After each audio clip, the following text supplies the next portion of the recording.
السلام عليكم ورحمة الله وبركاته. ازيكم يا حبايبي؟ عاملين ايه؟ يا رب يكون كلكم بألف خير. في قناة دمها خفيف شوية كده طلعت تقول كلام غريب قوي على مدام هناء. بتقول ان ميسيو جانو لسه عايش وما ماتش. ازاي ميسيو جانو لسه عايش وما ماتش؟ امال فين يعني؟ دي هناء اخدته وودوه دار المسنين، خلاص مهمته انتهت. وهناء طلبت منهم البيت. طلبت البيت من مين يا ستي انتي؟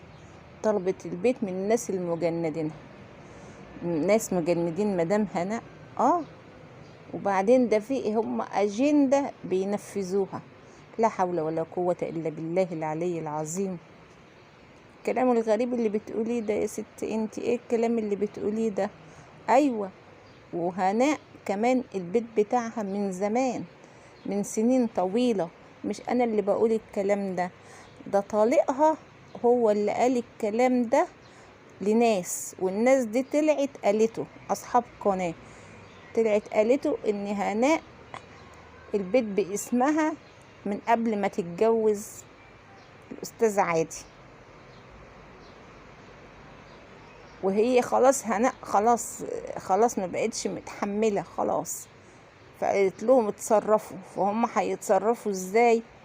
هما ما يعني مش هناء هي اللي خبطت الراجل، لا هو اللي وقع لوحده، فهم ما صدقوا فودوه دار المسنين. طب هيعملوا ايه؟ هناء هتطلع شكلها وحش قدام جمهورها ان هي اتخلت عن الراجل ورمته في دار المسنين. لا، لازم يقولوا عليه ان هو توفى.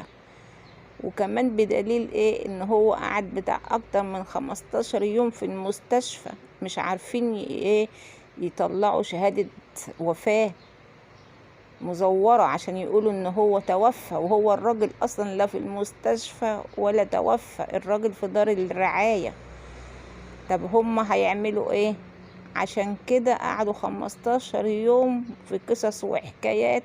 وان هي مدام هناء اتفقت مع الست دي اللي جابت اللي صورت عشان اثبات يعني، وعملوا الخناقة دي يعني فبركة يعني، عشان ايه؟ لا يجيبوا حد اتدفن ولا حد عمل ويقولوا الخناقة هي السبب في الايه، ان هم ما يصوروش. والجاسوسة اللي هي كانت مجندة الست اللي بتصور، حكاوي وقصص كده الست دي والقناة دي عمالة تقولها على مدام هناء. يا ست انتي، هي مدام هناء هتتخلى عن الراجل ده؟ بتعتبره ابوها. ومدام هناء هتجيب البيت منين؟ هتجيبي؟ هم عمالة قولوا لي انتوا بقى، هناء تجيب الاملاك دي كلها منين؟ وطليقها هو اللي طلع وقال. لا حول ولا قوة الا بالله العلي العظيم. انتوا عمالين تقولوا اجندة ومش اجندة ايه الكلام الغريب؟ اجندة ايه يا ست انت اللي بتقولي عليها؟ الست مدام هناء لا اتفقت مع حد، ولا مدام هناء تعرف اصلا الست اللي اسمها ام آية دي. عمالين يقولوا حتى ده هي. شوفوا بيحضنوا بعض ازاي، وشوفوا وفية لهناء ازاي، شوفوا بتحب هناء ازاي، مش اول مرة تشوفها، لا ازاي؟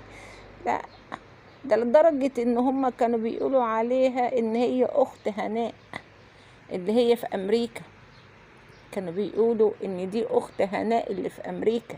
يعني مدام هناء بعقلكوا كده هتجيب اختها او هتجيب حد من قرايبها عشان يثبت لكم، عشان تعمل التمثيلية الخايبة اللي انتوا بتقولوا عليها دي؟ اتقوا الله يا جماعة، اتقوا الله. انتوا مش عارفين تعملوا ايه. انتوا بس يعني الخبطة على دماغ القنوات اللي بتكره مدام هناء قوية جدا. لما شافوا ان الست دي مع مدام هناء، الست عرفت غلطتها، غلطت يا جماعة، غلطت. وبعدين الفيديوهات اللي كانوا بيقصوها للمدام هناء، يقصوها ويجمعوا جملة جنب جملة وبعتوها للست دي. شوفوا الست دي بتعمل ايه، وبعتوا لها فيديو الدم، وبعتوا لها فيديوهات وحاجات يعني مدام هناء ما عملتهاش. ده تجميع. فالست لما شافت كده افتكرت ان مدام هناء عملت حاجة وحشة في الراجل، فعشان كده كانت عايزة تصور وتثبت التهمة على مدام هناء. لكن لما هي سمعت وشافت وحست ان اللي بتبعت لهم دول مش ناس مش كويسة او مش مرتاحة لهم، فاقت لنفسها. الست فاقت لنفسها وعرفت ان اللي بتعمله ده حرام، وان مدام هناء ما ضرتهاش في حاجة ولا عملت حاجة عشان تعمل فيها كده. فالست رجعت لصوابها. كلنا بني ادمين وبنغلط يا جماعة. الست غلطت والحمد لله تابت وجت تقول لي مدام هناء على كل حاجة. احنا اي نعم كلنا ومعظم حبايب مدام هناء مش مصدقينها وخايفين منها، خايفين على مدام هناء، مش عايزينها تأذي مدام هناء، لدرجة ما كانت بتسلم عليها او بتحضنها او بتحط ايدها على كتفها كانوا بيقولوا لها خلي بالك لا يكون عامله لك عمل ولا اي حاجة.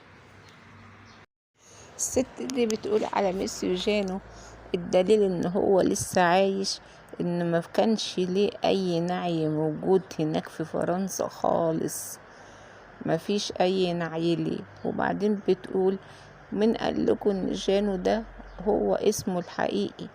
ده اسمه الحركي. مش فاهمة يعني ايه اسمه الحركي؟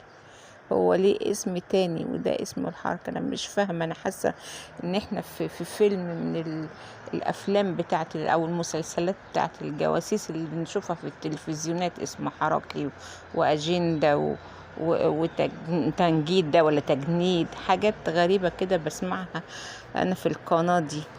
فاستغفر الله العظيم يا رب. فالواحد هيقول ايه؟ بس رحمة الله على ميسيو جانو ورحمة الله عليه، ربنا يرحمه ويغفر له ويجعل مثواه الجنة يا رب يا رب. بعدين الواحد مش عارف يقول ايه، والله الواحد ما عارف يقول ايه. ربنا يعينك يا مدام هناء، ربنا يعينك على اللي انت بتشوفيه من القنوات، والله ربنا يعينك على اللي انت بتشوفيه من القنوات. ده مكدبين مدام هناء في حكاية صاحب البيت اللي جه ساعة ما مدام هناء كانت موجودة في البيت. بيقولوا ايش ضمنا ان هو ده صاحب البيت؟ يعني ايش ضمنا نصدقك ليه ان هو ده صاحب البيت؟ ما يمكن انت جايبة اي حد. وبعدين خلاص يعني صاحب البيت والست بتاعت التصوير الاتنين في يوم واحد. لا حول ولا قوة إلا بالله العلي العظيم.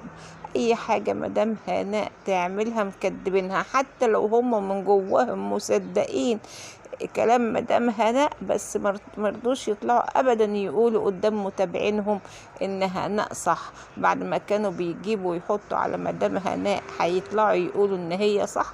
عمرها ما تحصل أبدا.